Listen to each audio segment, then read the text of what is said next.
other shows we have for you to enjoy at myclassicradio.net. The Avengers was most certainly not a household name in South Africa prior to the radio series. With no national television service until 1976, the mechanism simply was not present in the country to show television programs to mass audiences. While many other countries reveled in the filmed adventures of John Steed and company, South Africa was not equipped to join in the fun. The series took Britain by storm and made a major impression in the American markets, being that greatest of rarities, a British series given a network transmission slot. However, as a filmed series, rather than a videotaped one, The Avengers was able to gain a modicum of exposure in South Africa through film rentals. Come and listen at myclassicradio.net.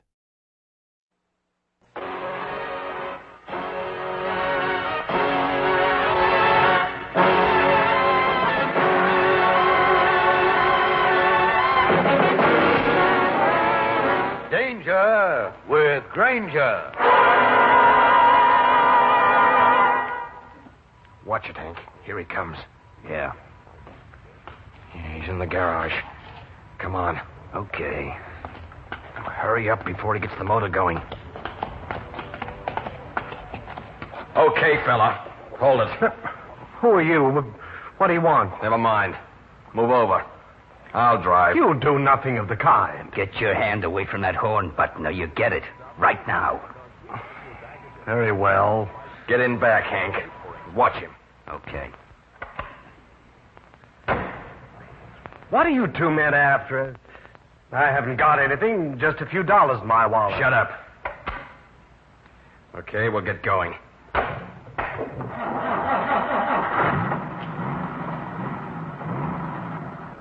Look up and down the street, Hank. See if anybody's coming. Just one. About half a block away. Good.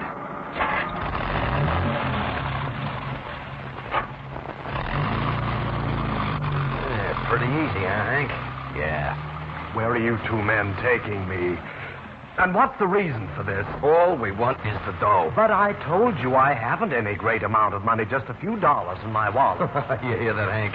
He hasn't got any money. Yeah, what a laugh. Yeah. Give him something else to laugh about, Hank. Right. I'd go through him. He must have the cash in an inside pocket. Okay. I got it. Swell. But what are you going to do with him? Make sure he can't put the finger on us. This is Steve Grainger, private detective, with a story about a body which was dropped practically under my nose and started me on a trail which ended at murder. In just a moment, I'll take you back to one of my most interesting cases.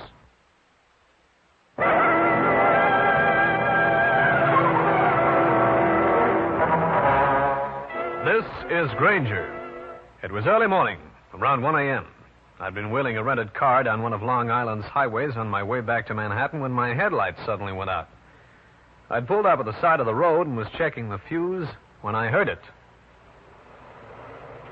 The way the approaching car was being handled, I figured it was some nitwit with alcohol where his brain should be. About 50 yards or so up the highway, the door of the speeding car opened and the body of a man came tumbling out.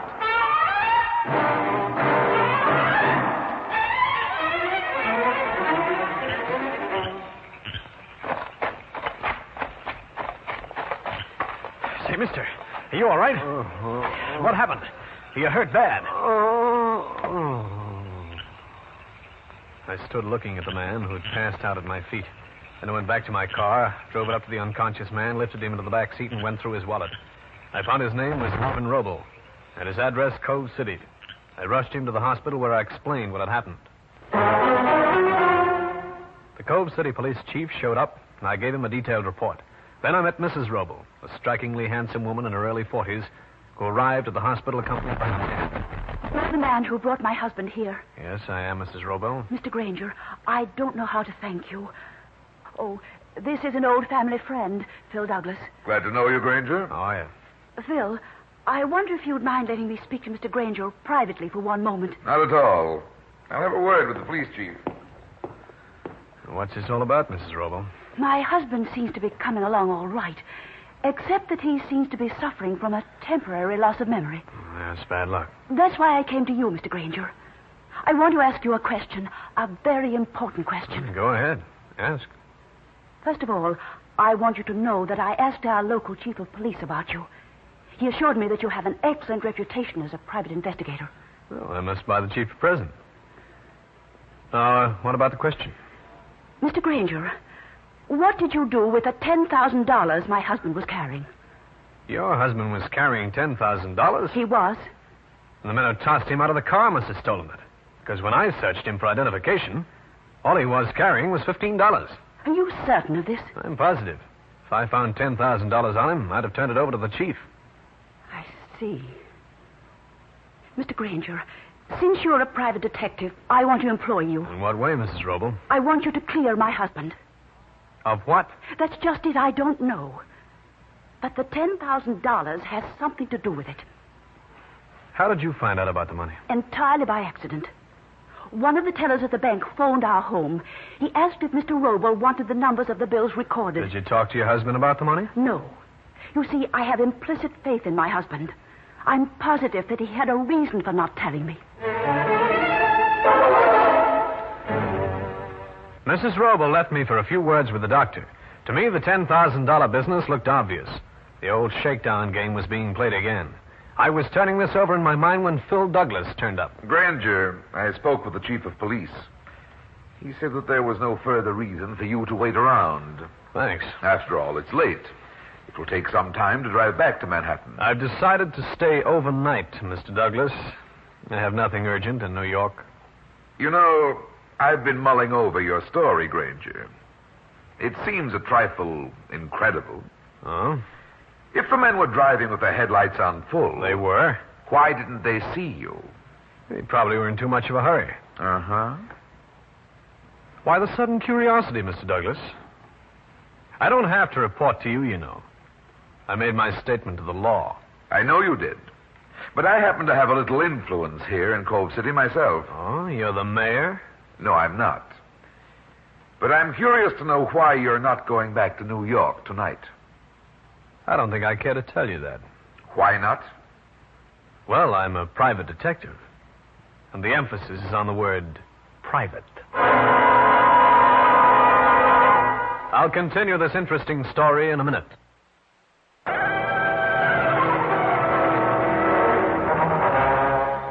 There was something in Mr. Phil Douglas's eye that gave me the impression I wasn't very popular with him. I didn't bother to say farewell. I just left the hospital and headed for the local newspaper. The editor proved to be a very cooperative character. Anything you want to know, Grainger? Just what is Mervyn Roble's position in the community? Well, he's quite a pal behind the throne. Also, he owns the Roble Tool Company. It's Cove City's biggest outfit. Uh-huh. What can you tell me about a man named Phil Douglas? Douglas? Local politician, but a nice guy. Why? He acted like he didn't want me around. Oh, don't mind that. He resents anyone who might get more attention than he does. What's he do, besides be a politician? Oh, he's got enterprises, filling stations, lends a little money occasionally. Would there be any reason for a beef between Roble and Douglas? Oh, they're very good friends. Although Roble is the direct opposite of Douglas. In what way? Well, Roble is a crusader, and it's a standing joke between the two men. You see, we have a local roadhouse a short way out of town, the Dunes. Rumor has it that you can play at games of chance out there. Yeah? Roble has been having the place raided with no luck. Well, maybe I'll look around out there. Maybe I'll come up with something. Like what, for instance? It's entirely possible that I might have recognized one of the men who was with Roble. What? And because I was retained by Mrs. Roble to solve this little mystery, I think I'll go to work. You want me to run that item, too? Why don't you? And also the fact that I'm staying at the, what's the local hotel? The Cove House. Cove House, yeah. I'd be grateful if you'd print that. Grainger, there's more to this assault than meets the eye. You're making that statement about knowing one of the men, hoping they'll come out in the open. That, my friend, is not only possible, but completely probable.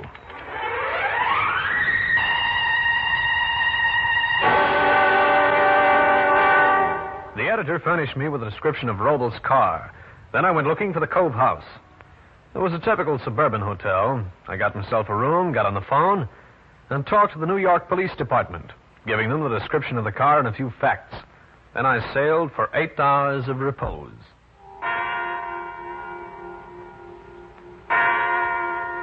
A big clock jangled its news that the time was 9 o'clock in the morning. I got myself showered, dressed, was about to leave when the phone rang. Hello. This is Mrs. Roble, Mr. Grainger. I just read the morning paper. It says that you recognize one of the men who were in my husband's car. I know it does.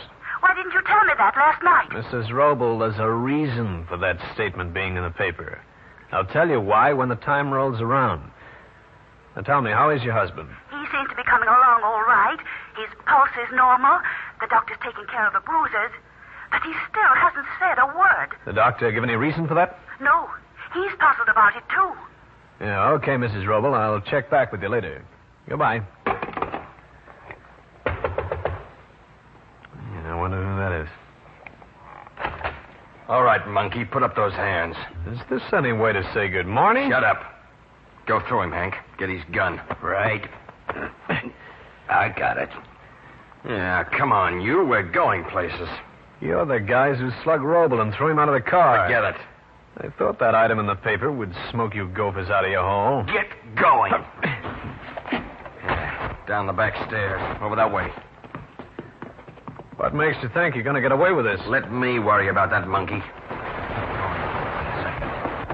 What's wrong? Somebody down the hall. He's opening the door. Hurry it up, you. Come on, Hank. Yeah. I'll hurry it up. Hey! And you can have that downstairs treatment, too. You think so? I'd bent over and thrown the bigger of the two men over my shoulder and down the steps. The smaller man, Hank, had been too quick for me. It slugged me with my own gun.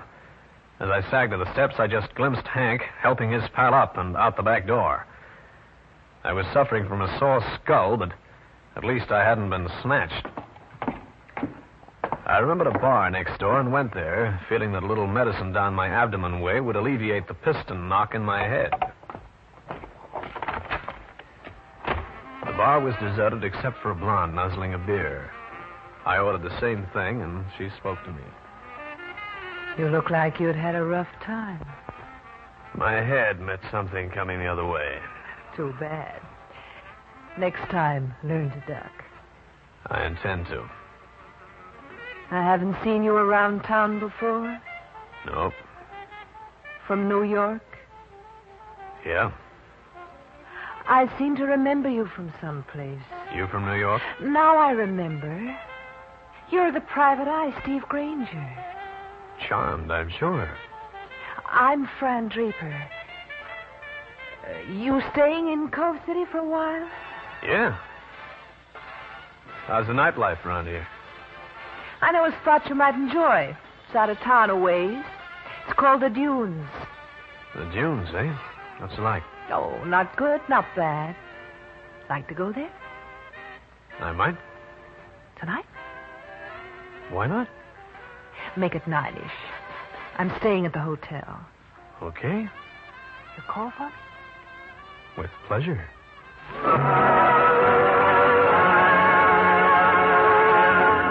Fran Draper flashed me a mouthful of perfect crockery, slid off the stool, and left.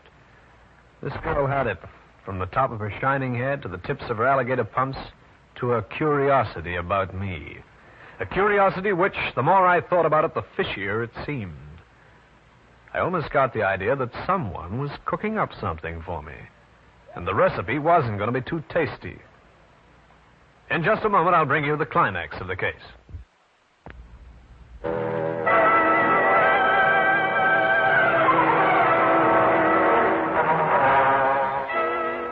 I sat there in the bar, finishing my beer and trying to make sense out of the situation. Then I went back to the Cove House to find a message that the New York police had picked up Mervyn Roble's car. I made my way back to the big city and stopped off first at Cal Hendrick's place and gave him the details. Robbery, assault, attempted kidnapping. Say, that's quite a story, Steve. My editor's going to like it. Well, before he gets it, you're going to have to give me a little assistance. How's that? I want you to come down to police headquarters. We found Mervyn Roble's car. I figured I could use your eagle eye on it. For a story like that, you can not only use my eye, but also my nose. Don't tell me. I get it. From nosehound to bloodhound.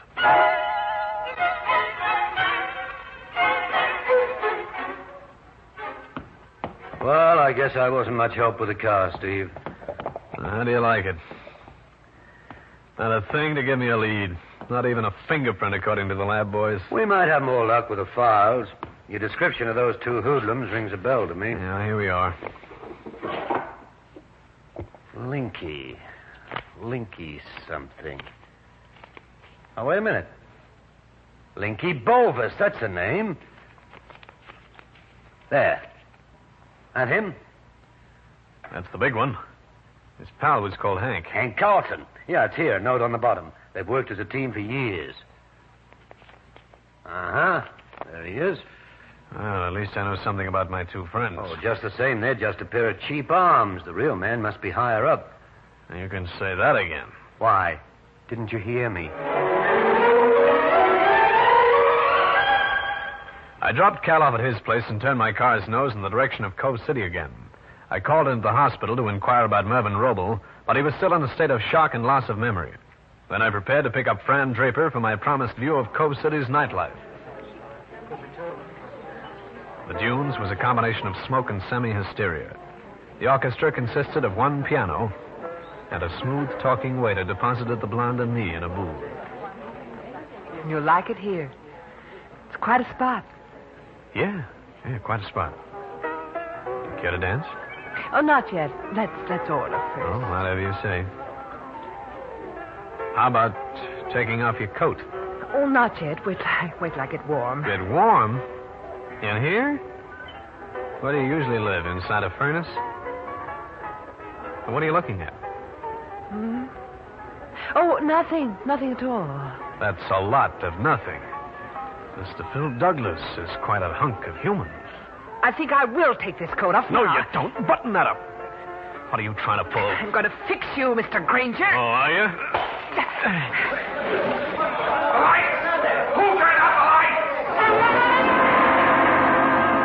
I grabbed for the light bulb from the lamp on our table, undid it, and dropped a quarter into the socket.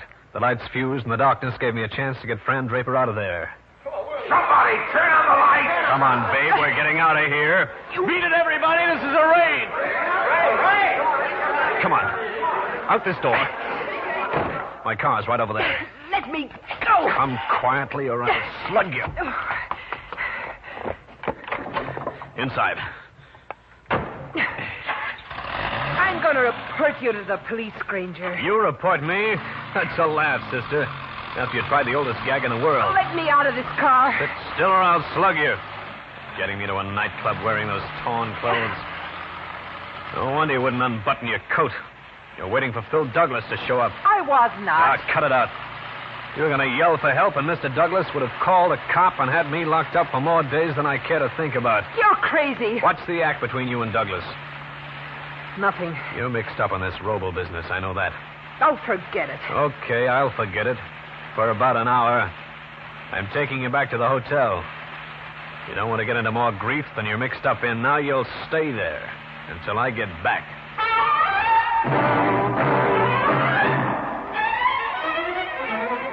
I dropped Fran Draper off at the hotel. She strutted into the lobby and got lost. I drove out to the hospital with a trick in mind. If it worked, I'd have the Roble case wrapped up like a bundle of lettuce. The nurse admitted me to Roble's room. Mr. Roble. Mr. Roble. All right, Roble. You might be fooling the doctors, but you're not kidding me. Open those eyes and talk. Who are you? I'm Steve Grainger, the man who found you. Brought you here. I was retained by your wife to find out about the missing $10,000. She knows about that? She does. Now, why the faking about being unconscious? Afraid to answer questions? Yes. If you'd talked when I first brought you here, I'd have this matter cleaned up. Now, tell me about the 10 grand. Did two men get it? Yes. There was a shakedown going on, wasn't there? What kind of a shake was it? Blackmail? Embarrassing situation? I was married once before. My first wife wanted a divorce. I offered to give it to her. You know, I swore I'd never get mixed up in a divorce case. Look at me now. No, it's not that. She and I were in perfect agreement. No hard feelings. You sure she's not behind this move? She died 6 months ago. All right, Roble, tell me this. What part does a blonde named Fran Draper play in this? She was part of the divorce evidence. Great. She has some letters and some photos. Why didn't you yell for the law? My position in Cove City. I'd be laughed at. It would have broken my present wife's heart. Phooey. She'd feel a lot better if you'd level with her. What about this Draper girl? She's got some fake witnesses. Also, the evidence she has is not dated. She can make it seem as though the pictures were taken recently. Okay, Roble. Thanks for the dope. Now, I'd suggest that you suddenly recover your memory. Go home. But the Draper girl... She's my dish. She's a little too rare for you.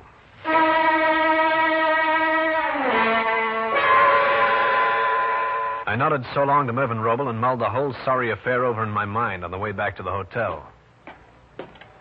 It'd be easy to throw a scare into the Draper girl and get back the pictures and letters. But getting the 10,000 from the 2 mugs, that would be another story. As I rapped on Fran Draper's door, it swung inward. I realized that it had been open all the time. I moved inside, feeling for a light switch because the shades were drawn. The girl would pull no more frames. She was lying on her back in the middle of a mussed-up bed. There were purple marks around her white neck. The killer had done it by strangling. So you came back. Don't reach for anything, Douglas. What are you doing here? You killed her after you brought her back here. You grabbed her on the throat and strangled her. No, you don't, Douglas. I've got an alibi. I've been up seeing a man you should be interested in. Mervyn Roble. Don't pull that. You'll never get away with it. I think I will. Roble will be glad to testify. So will the clerk downstairs. He saw me come up not more than 2 minutes ago. I don't believe you, Grainger. I'm calling the police. Quiet. Somebody's coming. Well, what are you going to do, Linky? Listen. We're going to get the blackmail pictures the dame's got. Then we can stick that Roble for another 10,000. Well, how can you do that? We dumped him out of the car. You should read the papers, Hank. He's alive. Okay, boys, come right in. Hey, it's Grainger. That's right, Hank. Oh. You want it too, Linky? No. Turn your backs to me. Face the wall. What is this? Now, that means all 3 of you. You too, Douglas. What? Why, don't be ridiculous, Grainger. Turn. I'll just disable you 3 boys. Then we can get underway. You'll regret this, Grainger. I warn you. Yeah? Now, turn around again. You, Mr. Douglas. What's wrong with your shirt? Nothing. Looks like it's got a lot of starch in it. Or else you're carrying a little, contraband in there. Come here. I thought so. The letters and pictures Fran Draper was holding over Roble. I was going to turn them over to the police for evidence. You were? Linky, take a look at the girl on the bed. Yeah. Hey, that's Fran. She's dead. Yes, and now I know who killed her. You, too. Grainger and I heard what you said as you came in. Hey, it's a lie. You ain't going to pin no murder rap on us. Listen to them, trying to save their skin. Sure they are, Douglas. The way I get it is that Fran Draper came to Cove City to blackmail Roble. She found out that you weren't as big a friend of Roble's as you pretended. You and Fran got together. I never saw her before. And that's why it was so simple for her to set up that frame up at the dunes tonight? Oh, no. You two were partners. Can you prove that? I can try. Linky, Douglas hired you to meet Roble and get the blackmail money, didn't he? Yeah, sure he did. Thanks. But you and Hank got ideas. You double-crossed Douglas and Fran Draper. You took the dough for yourselves. Yeah, but we didn't kill her. Of course you did. That's why you were carrying the incriminating pictures and letters inside your shirt, hey, Douglas? No.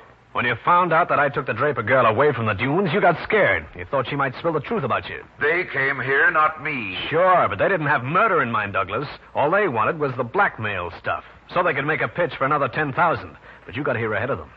You must have, because you have that evidence. You killed Fran Draper. Are you mad? Then how did you know she'd been strangled when you haven't been close enough to see her neck? Why, you... Don't try it, Douglas.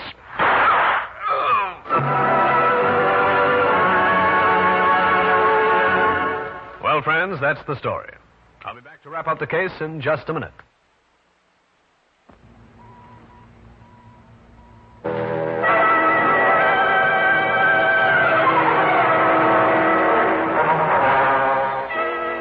shot Phil Douglas through the arm. Then I took him and the two mugs down to Cove City Police Headquarters and told my story to an amazed and thoroughly riled chief of police. After the mugs answered a few questions and were locked up, I went back to the hospital, where Mervyn Roble had amazingly recovered his power of speech. So it's over, Grainger. Yeah, most certainly is. We don't know how to say thank you, Mr. Grainger. We'll save that for later. First, here is the blackmail material. And I hope you tell Mrs. Roble the whole story. He already has, Mr. Grainger. The $10,000 is being held by the police department. You're certain of getting it back since the bank teller kept a record of the serial numbers. Oh, that's wonderful. Now let's talk about you. A fee is normal under these circumstances, I understand. Well, I'd like to blush and say no, but this happens to be my business. Fine. I'm glad to see you are not affected by false modesty. I shall send you a check in the amount of $1,000.